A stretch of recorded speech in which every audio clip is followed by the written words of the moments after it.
नमस्कार, खबर दमदार में आप सभी का बहुत स्वागत है और मैं हूं आपके साथ अमनदीप। नमस्कार, मैं हूं आपके साथ मेनका चौधरी। तो बुलेटिन की शुरुआत करते हैं दिल्ली में यूपी बीजेपी के सांसदों की अहम बैठक की खबर के साथ। एनडीए के सांसदों की पीएम मोदी के साथ आज बैठक है। 2 चरण में ये बैठक होनी है जिसमें एनडीए के सांसद मौजूद होंगे। पहले चरण की बैठक में 46 सांसद होंगे। पश्चिम, ब्रज, कानपुर, बुंदेलखंड के ये सांसद होंगे यूपी में। तो बीजेपी के राष्ट्रीय अध्यक्ष जेपी नड्डा, केंद्रीय मंत्री नितिन गडकरी भी इस मीटिंग में मौजूद हैं। राष्ट्रीय अध्यक्ष जेपी नड्डा के भाषण के साथ मीटिंग की शुरुआत हुई है। पीएम मोदी जीत का मंत्र देंगे, इन सांसदों से भी फीडबैक लेंगे और साथ ही वो मंत्र देंगे इन सांसदों को जिसके साथ बीजेपी 2024 के रण में चुनाव मैदान में उतरने वाली है। मीटिंग की शुरुआत हो चुकी है। प्रधानमंत्री नरेंद्र मोदी इस मीटिंग को संबोधित करेंगे। सभी सांसदों से वो रूबरू होंगे। ये सिर्फ बीजेपी के सांसद नहीं हैं, बल्कि एनडीए के सांसद हैं। एनडीए के सभी सांसदों के साथ बारी बारी से प्रधानमंत्री की बैठक होने वाली है। कुल 10 टीम बनाई गई है, 10 ग्रुप बनाए गए हैं, जिनमें 40 से 45 सांसदों का ये अलग अलग ग्रुप है। और इन अलग अलग ग्रुप में अलग अलग चरण में प्रधानमंत्री सभी सांसदों से मुखातिब होंगे, इन सांसदों का फीडबैक लेंगे और साथ ही जो सबसे बड़ी बात होगी, जो सबसे बड़ी रणनीति कि सांसदों को यह जिम्मेदारी दी जाएगी कि इस वक्त केंद्र और राज्य की सरकारें जो भी योजनाएं चला रही हैं, उन योजनाओं का फायदा आम जनता को कैसे मिल रहा है, कौन कौन सी जन कल्याणकारी योजनाएं हैं जो मौजूदा सरकार ने चलाई हैं, उसकी जानकारी जन जन तक, घर घर तक पहुंचाने की एक व्यवस्था सुनिश्चित करना, यह जिम्मेदारी सांसदों को भी दी जाएगी। उनकी अहम भूमिका क्या होगी 2024 के चुनाव के मद्देनजर ये मंत्र भी प्रधानमंत्री सभी सांसदों को देंगे। और इस वक्त हमारे सहयोगी पवन गौड़ हमारे साथ जुड़ चुके हैं, दिल्ली से मौजूद हमारे साथ। पवन, मीटिंग की शुरुआत हो गई है क्या? जेपी नड्डा ने तो भाषण दिया, उसके बाद का ये मीटिंग की रूपरेखा क्या है?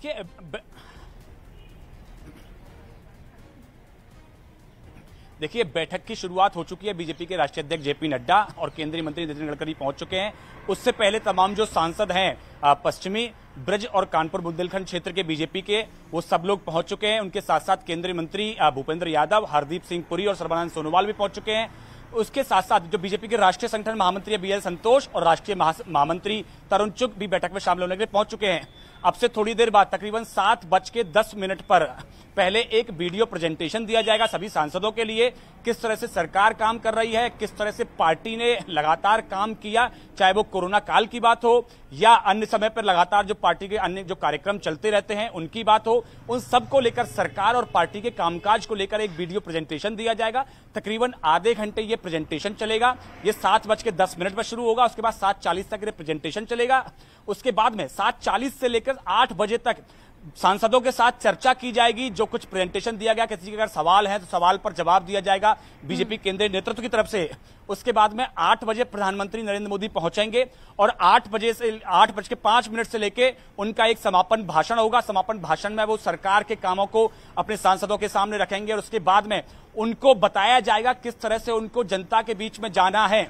इसके बीच में चूंकि बहुत सारे सांसदों की ये शिकायत आ रही थी कि वो जनता के बीच में नहीं जा रहे थे, लगातार इससे पहले खुद प्रधानमंत्री ने पार्लियामेंट्री पार्टी के दौरान इस मुद्दे को उठाया। उससे पहले बीजेपी के राष्ट्रीय अध्यक्ष जेपी नड्डा ने जब सांसदों के साथ वीडियो कॉन्फ्रेंसिंग के जरिए बैठक की थी तो उन्होंने भी अपनी नाराजगी जाहिर की थी। उसके बाद में तमाम सांसद जनता के बीच में जाना शुरू हुए थे, तो वो मुद्दा उठाए, वो मुद्दे पर भी चर्चा होगी। सांसदों को अगर बीजेपी के टिकट पर चुनाव आगे लोकसभा में लड़ना है तो उनको लगातार जनता के बीच में संवाद बनाए रखना होगा। जनता के बीच को लेकर ये बैठक काफी ज्यादा अहम मानी जा रही है। आप नजर बनाए रखिएगा पवन, आगे भी आपसे अपडेट लेंगे। तमाम जानकारी साझा करने के लिए बहुत शुक्रिया आपका। और ज्ञानवापी पर सीएम योगी आदित्यनाथ ने एक बड़ा बयान दिया और कहा कि मस्जिद कहेंगे तो विवाद होगा। त्रिशूल मस्जिद के अंदर क्या कर रहा है और ये ऐतिहासिक गलती हुई है और दीवारें चिल्ला चिल्ला कर क्या कह रही हैं, ये भी मुख्यमंत्री योगी आदित्यनाथ ने कहा। तो देखिए, हाल ही में एसआई सर्वे हुआ था जिसमें कुछ तस्वीरें भी सामने आई, जिसमें मस्जिद के अंदर त्रिशूल बना हुआ भी देखा गया। और मुख्यमंत्री योगी आदित्यनाथ का ये बयान बेहद खास माना जा रहा है और इसको लेकर कई विपक्षी दलों ने निशाना भी साधा है। देखिए, अगर हम उसको मस्जिद कहेंगे तो फिर विवाद होगा, हमें ज्ञानवापी बोल देना चाहिए। उपलब्ध साक्ष्य जो इस बात को प्रमाणित करते हैं। मुझे लगता है कि भगवान ने जिसको दृष्टि दी है वो देखे ना, त्रिशूल मस्जिद के अंदर क्या कर रहा है। हमने तो नहीं रखे ना, वहां तो सुरक्षा है, सेंट्रल फोर्सेज है, उनके मुतवल्ली हैं, ताला चाबी उनके पास रहती है, त्रिशूल कैसे वहां बने हुए हैं। ज्योतिर्लिंग हैं, देव प्रतिमाएं हैं, पूरी दीवारें चिल्ला चिल्ला के क्या कह रही हैं। और उसके बाद भी हम जानबूझ करके, देखिए एक होता है कि जन्म से दिखाई नहीं देता है, हम मान सकते हैं कि दिव्यांग है, जन्मांध है, दृष्टिबाधित है, एक जानबूझ करके ढोंग करे। जो दृष्टिबाधित है उसको दिशा दिखाई जा सकती है, लेकिन जो ढोंग कर रहा है उसको कोई दिखा नहीं सकता है। आप ढोंगी किसे कह रहे हैं? मैं इसीलिए कह रहा हूं ना, जो उन प्रमाणों को नकार रहा है, उन प्रमाणों के बाद भी ये कहता है कि नहीं साहब, तो जबरदस्ती वाली बात करते हैं। देखिए, आप इतिहास में तोड़ मरोड़ कर सकते हैं, लेकिन उन ऐतिहासिक साक्ष्यों के साथ नहीं जो वहां की दीवारें चिल्ला चिल्ला के कहती हैं, और उन ऐतिहासिक साक्ष्यों को भी देखने की आवश्यकता है। और मुझे लगता है कि ये प्रस्ताव मुस्लिम समाज की तरफ से आना चाहिए कि साहब ऐतिहासिक गलती हुई है और उस गलती के लिए हम चाहते हैं समाधान हो। प्रयागराज से खबर, सूत्रों के हवाले से बड़ी खबर है कि अतीक गैंग में नए शख्स की एंट्री हुई है। अतीक के भांजे जका का नाम सामने आया है। शाइस्ता ने ही किया है जका को आगे। सूत्रों के हवाले से यह खबर है कि अतीक के भांजे जका यानी कि शाइस्ता का भांजा, उसे आगे किया जा रहा है। जका की मदद कर रहा है खालिद जफर। सूत्रों के मुताबिक कसारी मसारी में रहने वाले खालिद जफर के खिलाफ आधा दर्जन से ज्यादा मुकदमे दर्ज हैं और इस वजह से वो फरार चल रहा है, पुलिस की नजरों से भी बच रहा है। जबकि खालिद जफर ने अतीक अहमद के भांजे और सगे साले जका को गैंग की कमान संभालने में लगातार वो मदद कर रहा है, ऐसी खबर आ रही है सूत्रों के हवाले से। अतीक अहमद का वो गैंग जो इस वक्त माना जा रहा था कि बिखर गया है अतीक अशरफ की हत्या के बाद और साथ ही उसके बेटे के एनकाउंटर के बाद, बाकी बेटे जेल में हैं, लेकिन वो गैंग एक बार फिर से एकजुट हो रहा है और कहा जा रहा है कि जफर, खालिद जफर मदद कर रहा है। जका जो कि भांजा है अतीक अहमद का, वो अब लीड करता हुआ दिख रहा है।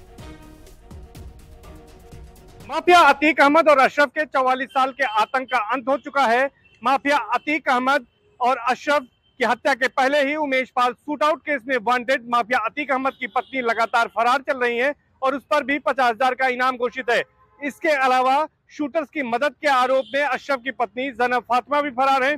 ऐसे में अतीक के गैंग IS 227 के गैंग लीडर को लेकर अब तक सस्पेंस बना हुआ है।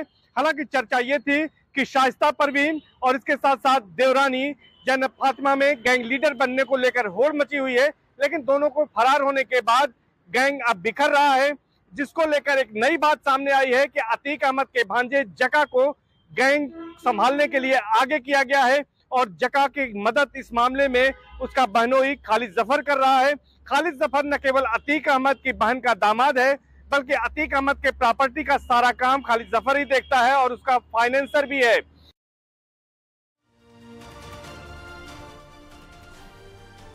और खबर मेरठ से है। रोहिंग्या शरणार्थियों से जुड़ी यह खबर है। ATS मुख्यालय में पेशी से पहले फरार, कार ट्रैकिंग के दौरान में फरार हुआ है परिवार। अवैध तरीके से रहने का शक गहराया और पुलिस रोहिंग्या परिवार की तलाश में जुट गई है। 10 सदस्यों की रोहिंग्या फैमिली में से 4 के रिफ्यूजी कार्ड नहीं मिले थे। मेरठ के थाना खरखोदा क्षेत्र के अलीपुर गांव का ये पूरा मामला है, जहां पर कुछ लोगों के रिफ्यूजी कार्ड नहीं मिले, जिसके बाद पुलिस एक्शन लेती, लेकिन उससे पहले फरार होने की ये जानकारी मिली है। हालांकि पुलिस जांच पड़ताल में जुट गई है। ATS ने उत्तर प्रदेश में गैरकानूनी ढंग से रह रहे रोहिंग्याओं पर शिकंजा कसना शुरू कर दिया है। इसी के बाद मेरठ से एक रोहिंग्या परिवार अचानक गायब हो गया है, जिसको लेकर इन दिनों मेरठ पुलिस में हड़कंप मचा हुआ है। मेरठ पुलिस जगह जगह जाकर इस परिवार के सदस्यों की खोज कर रही है, लेकिन अब तक कोई सुराग हाथ नहीं लगा है। दरअसल कुछ दिन पहले एटीएस ने इसी परिवार से पूछताछ की थी। जरूरी कागजात न दिखाए जाने पर मेरठ पुलिस को ताकीद किया गया था कि इस परिवार पर निगाह बनाए रखें, लेकिन अचानक ये परिवार गायब हो गया। आज एटीएस मुख्यालय में इन लोगों को अपने कागजात प्रस्तुत करने थे, लेकिन उसके पहले ही ये परिवार यहाँ से गायब हो गया। ये परिवार कहाँ है ये अब मेरठ पुलिस को भी नहीं पता है। अब तक ये परिवार यहाँ मीट फैक्ट्री में मजदूरी कर रहा था, जगह जगह रहकर अपना गुजर बसर कर रहा था, लेकिन क्या इनके मंसूबे थे, इस पर एटीएस काम कर रही थी और मेरठ पुलिस अब इनकी तलाश कर रही है। ये परिवार कहाँ है ये अब किसी को नहीं मालूम। कैमरामैन शिव सुमन के साथ न्यूज़ 18 के लिए निखिल अग्रवाल, मेरठ। इधर आजमगढ़ नगर के हरबंशपुर स्थित children senior secondary girls school की छात्रा तीसरी मंजिल से गिर गई और उसकी मौत हो गई है। अधिकारियों ने घटनास्थल पर निरीक्षण किया। परिजनों ने स्कूल प्रशासन पर बेटी की हत्या का आरोप लगाया है। फिलहाल पुलिस मामले की जांच कर रही है।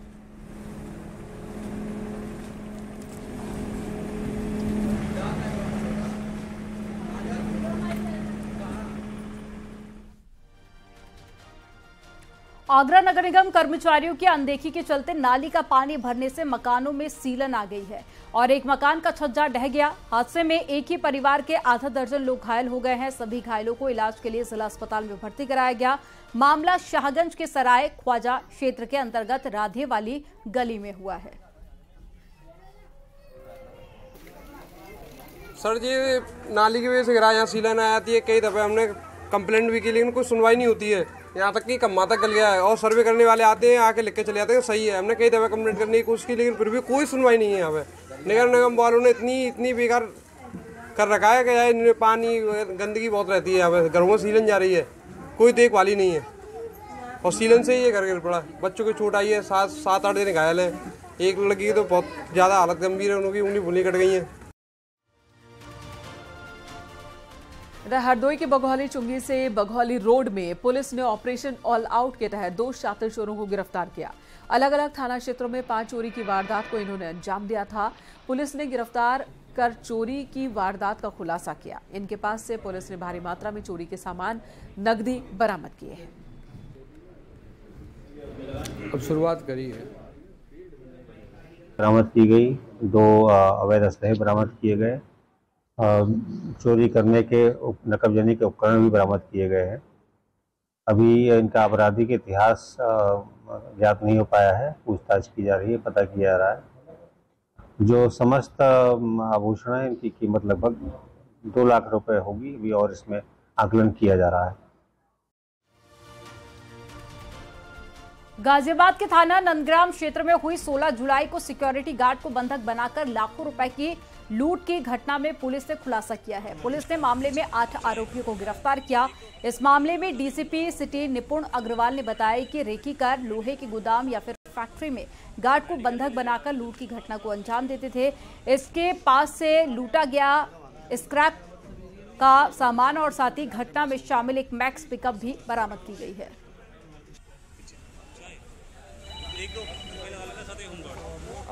देखिए 16/17 की रात्रि को हमको सूचना मिली थी कि एक फैक्ट्री कारोबारी की फैक्ट्री में लगभग 1000 किलो जो स्क्रैप का माल है उसको वहाँ के गार्ड को बंधक बना के लूट लिया गया। इसमें तत्काल ही हम लोगों ने अभियोग पंजीकृत कर लिया एवं टीमें बना दी थी। इसमें कल देर रात्रि हमको सफलता मिली है, जिसमें कि हम लोगों ने 8 लोग की गिरफ्तारी सुनिश्चित करी है। इसमें हम लोगों ने 2 कबाड़ी, 2 वाहन स्वामी और वाहन चालक और उसके अलावा 4 अन्य लोगों को गिरफ्तार करा, जिनको जेल भेजा है। और खबर बहराइच के नानपारा कोतवाली के बढ़ैया कला गांव से, जहां एक सनकी अज्ञात युवक मोबाइल टावर पर चढ़ गया, जिसका वीडियो वायरल हो रहा है।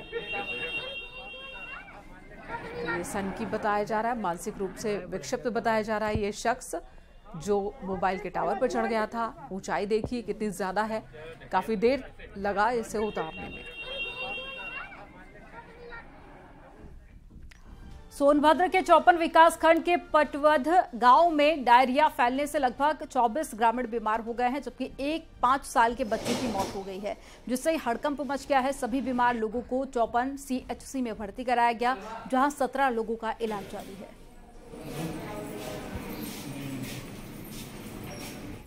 सर चौपन में कुछ डायरिया के मरीज आए हैं, क्या है पूरा मामला?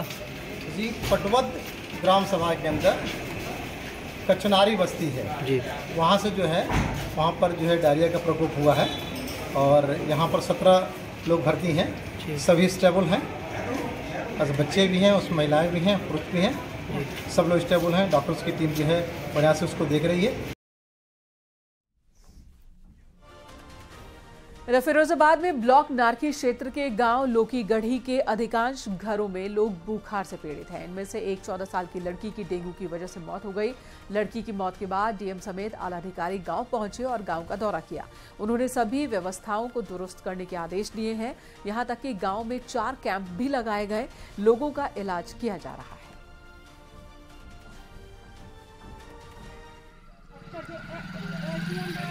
पूरी स्वास्थ्य विभाग की टीम और साथ ही साथ सैनिटेशन की टीम हमारी साथ में मौजूद है, जो यहाँ पर साफ़ सफाई का काम कर रहे हैं। पिछले सप्ताह यहाँ पे डेंगू के 2-3 केसेस यहाँ पर आए थे, उसी की दृष्टिगत हम लोग यहाँ पे भ्रमण कर रहे हैं और साथ में हम लोग हमारी कोशिश यही है कि गांव में साफ़ सफाई बनी रहे और जो डेंगू फैल ना पाए उसके लिए हम लोग बिल्कुल तत्पर रहेंगे।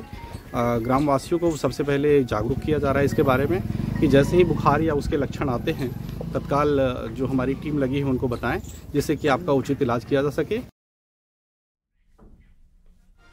और यहाँ पर रुकेंगे एक छोटे से ब्रेक के लिए। खबरों का सिलसिला ब्रेक के बाद भी जारी है। खबरों में आगे बढ़ेंगे। बरेली पुलिस ने युवक के अपहरण के मामले में 3 शातिर बदमाशों को गिरफ्तार कर लिया। बताया जा रहा है कि 29 जुलाई को इन तीनों बदमाशों ने युवक का अपहरण कर लिया था और इस मामले में पिता की तहरीर पर पुलिस ने बहेड़ी थाने में केस दर्ज किया था। थाना बहेड़ी के चंद्रपुर गांव का ये पूरा मामला है।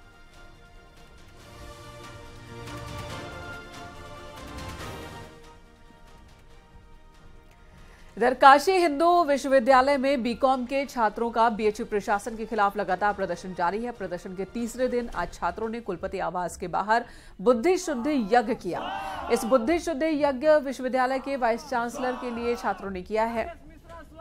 आपको बता दें, विश्वविद्यालय प्रशासन की ओर से बी वॉक कोर्स को अगले साल से बंद करने का फरमान जारी किया गया है, जिसके बाद से ही छात्र नाराज हैं और इस फरमान का विरोध कर रहे हैं और प्रदर्शन भी कर रहे हैं।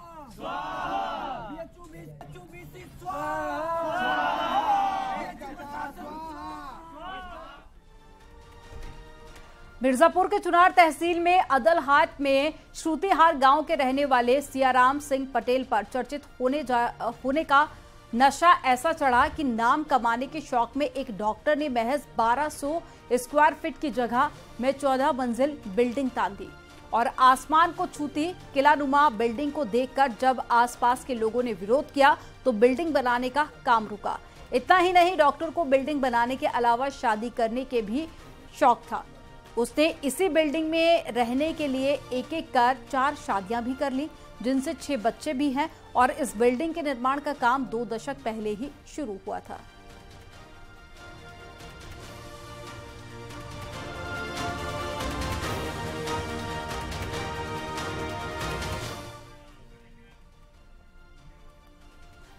संभल में आई फ्लू तेजी से फैल रहा है। जिले में हर दिन हजारों लोग इसकी चपेट में आ रहे हैं। अकेले सरकारी अस्पतालों की बात की जाए, हर दिन 1,500 रोगी इलाज के लिए पहुंच रहे हैं। सीएमओ ने जिले में आई फ्लू के इलाज के इंतजाम पूरे बताए हैं, वहीं लोगों को सावधानी बरतने को भी कहा है।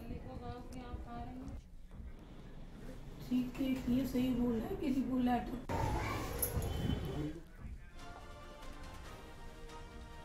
रिलायंस जियो ने भारत में जियो बुक की दूसरी जनरेशन लॉन्च कर दी है। ये लैपटॉप 4G सिम सपोर्ट के साथ में आता है, जो भारत का सबसे अफोर्डेबल लैपटॉप है और जियो बुक लैपटॉप को कंपनी ने पिछले साल के मुकाबले कई अपग्रेड के साथ में लॉन्च किया है। जियो बुक लैपटॉप के बैटरी की बात की जाए तो ये 8 घंटे का बैकअप देती है और इसके साथ ही इस अफोर्डेबल लैपटॉप में एंटी ग्लेयर HD डिस्प्ले और साथ ही स्टीरियो स्पीकर का सपोर्ट भी है। तो खूबियों की बात करें तो ये पिछले वर्जन के मुकाबले काफी हल्का है। इस लैपटॉप का वजन 1 किलो से भी कम 990 ग्राम है। जियो बुक को कंपनी 16,499 रुपए की शुरुआती कीमत में लॉन्च किया गया इसे और इस लैपटॉप को रिलायंस डिजिटल स्टोर और साथ ही Amazon इंडिया से भी ऑनलाइन खरीदा जा सकता है।